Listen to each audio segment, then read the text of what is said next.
اور اس کے لیے ایک طریقہ کار وضع کیا جائے کہ آپ ان کا فون نمبر، جیسے کہ بات چیریٹیز کرتی ہیں، اور ان کی ای میلز آپ اپنے ڈونر کو فراہم کرتے ہیں کہ آپ ان سے پوچھ سکتے ہیں کہ آپ کا دیا ہوا مال صدقہ، خیرات، زکوٰۃ کی صورت میں اس تک پہنچ چکا ہے، آپ کنفرم کر لیں، تاکید ہو گئی۔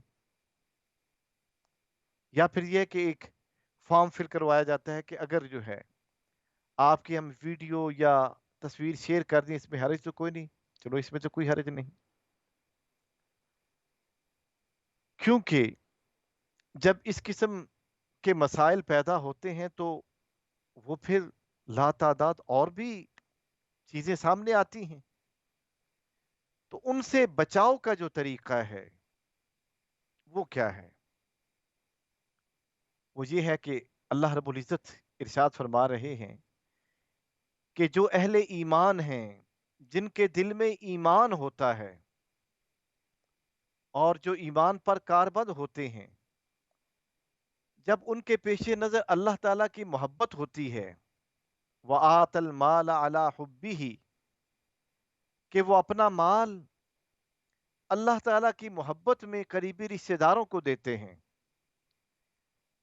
جب اللہ تعالیٰ کی محبت سامنے ہو تو باقی ساری محبتیں ہیچ ہو جاتی ہیں، اب کوئی محبت آگے نہیں آتی۔ سوال یہ ہے کہ کیا ہم زکوٰۃ اپنے بچوں کو دے سکتے ہیں؟ کیا زکوٰۃ جو ہے وہ شوہر اپنی بیوی کو دے سکتا ہے؟ کیا زکوٰۃ ایک بچہ جو ہے وہ اپنے پیرنٹس کو دے سکتا ہے، اپنے والدین کو دے سکتا ہے؟ اب یہ سوالات ہیں۔ اب پہلا سوال کہ اگر شوہر اپنی زکوٰۃ دینا چاہے تو وہ اپنی بیوی کو نہیں دے گا، کیونکہ بیوی تو اس کی ذمہ داری ہے۔ قرآن کا حکم ہے کہ مرد کے اوپر اپنی بیوی کی پوری پوری ذمہ داری ہے، وہ نان و نفقے کا ذمہ دار ہوگا، وہ پیش کرے گا اسے کھانا، سیکورٹی، گھر، اسے سب کچھ دے گا، یہ مرد کے ذمے ہے۔ اسی طریقے سے اگر کوئی شخص زکوٰۃ اپنے والدین کو دینا چاہے تو یہ بھی نہیں، کیونکہ حضور اکرم صلی اللہ علیہ وآلہ وسلم کا ارشاد مقدس ہے، انت و مالک لابیک، تو اور تیرا مال تیرے باپ کی ملکیت ہے۔ تو اب کوئی شخص جو ہے وہ اپنے والدین کو اپنی زکوٰۃ نہیں دے سکتا۔ اچھا، کیا بیوی جو ہے وہ شوہر کو زکوٰۃ دے سکتی ہے؟ چونکہ ہم اب ان مسائل کو لے کے آگے بڑھ رہے ہیں تو ان مسائل کی پوری تفصیلات ہم آپ کے سامنے رکھیں۔ کیا بیوی جو ہے وہ اپنے شوہر کو زکوٰۃ دے سکتی ہے؟ بیوی بالکل اپنے شوہر کو زکوٰۃ دے سکتی ہے، کیونکہ بیوی کے اوپر کوئی لازم نہیں ہے کہ وہ اپنے شوہر کے اخراجات کی ذمہ دار ہوگی۔ شریعت نے بیوی کو اخراجات کا کفیل نہیں بنایا، اخراجات کا ذمہ دار نہیں بنایا، جبکہ مرد کو ذمہ دار بنایا کہ مرد جو ہے وہ ذمہ داری قبول کرے گا، ذمہ داری ایکسپٹ کرے گا، ذمہ دار ہوگا، لہٰذا بیوی جو ہے وہ اپنی زکوٰۃ اپنے شوہر کو دے سکتی ہے، کیونکہ وہ اس کے اخراجات کے ذمہ دار نہیں ہے۔ مرد اپنی زکوٰۃ بیوی کو نہیں دے سکتا۔ بعض ملکوں میں یا بعض علاقوں میں ایک ایسا سسٹم ہے کہ میاں بیوی رہ رہے ہیں اور دونوں ہی کما رہے ہیں، پوش ایریے میں گھر لے کے رکھا ہوا ہے، اب اس گھر کے اخراجات بھی ہیں، کونسل ٹیکس ہے، دیگر ٹیکسز ہیں، اب مرد کی نوکری ختم ہوگی، اب کیا کرے؟